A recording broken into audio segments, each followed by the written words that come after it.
Beaucoup d'entrepreneurs ne réalisent pas que le stress, l'anxiété qu'ils éprouvent sont provoqués par des problèmes d'argent. De la finance vous sert au creux de l'oreille tout ce que vous devez savoir pour avoir l'esprit tranquille quand vous pensez à vos finances.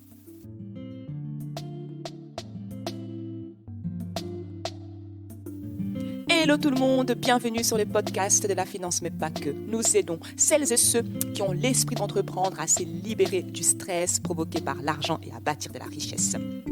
Je suis Solange Papoy, consultante financière spécialisée en gestion d'argent. Aujourd'hui, on va se pencher sur la 4e chose que tu peux faire pour développer ton business cet été. Les épisodes précédents, on a vu les 3 premières choses, donc n'hésite pas à les écouter pour les découvrir et te mettre à jour. Alors aujourd'hui, c'est la 4e chose. J'aimerais que tu fasses un investissement dans ton business. Alors, à quoi cela pourrait-il ressembler ? Il y a plusieurs manières de faire un investissement dans ton business. Une manière peut être financièrement. Tu peux faire un investissement financier dans ton business. Tu vas investir un certain montant, soit pour développer ton business ou faire de la publicité, acheter des équipements, des softwares ou quelque chose dont tu as besoin et que tu vas utiliser pour booster ton business pour la nouvelle saison. Donc, un type d'investissement que tu peux faire, c'est un investissement financier. Un autre type d'investissement pourrait être simplement ton temps. Tu peux investir ton temps d'une manière différente ou consacrer plus de ton temps. Peut-être que maintenant, tu travailles 30 heures semaine sur ton business et tu peux te dire, OK, cet été, je vais travailler 35 heures semaine sur mon business à la place. Donc, tu peux faire un investissement financier. Tu peux faire un investissement en temps. Tu peux aussi investir dans ton business en termes de connaissances et des compétences. Peut-être cela veut dire investir en toi-même, assister à une conférence cet été pour apprendre et affûter encore plus tes connaissances.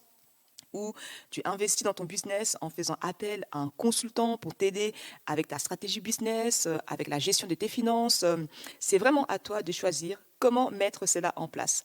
Au moment où je te parle, tu dois sûrement penser à certains domaines de ton business où tu aurais bien besoin d'aide. Prends le temps d'identifier ce que ça pourrait être pour toi. Donc, je veux que tu fasses un sacrifice. À toi de choisir lesquels. Je veux que tu bâtisses une relation clé. À toi de décider qui sera la personne. Je veux que tu fasses quelque chose de nouveau. À toi d'identifier quelle sera cette nouvelle chose. Et je veux que tu fasses un investissement dans ton business. À toi de décider quel sera cet investissement. Le devoir pour aujourd'hui est d'identifier quel type d'investissement est-ce que tu pourrais faire dans ton business pour les développer davantage. J'espère que cet épisode vous a plu. N'hésitez pas à écouter les autres épisodes du podcast de la finance, mais pas que, et à vous abonner pour continuer d'apprendre la vérité sur l'argent et les principes des bonnes gestions financières.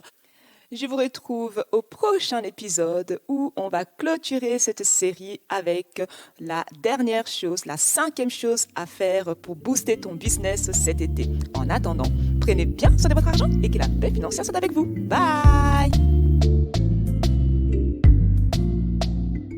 Pour que l'argent ne soit plus une source de stress, apprends à le gérer grâce à de la finance.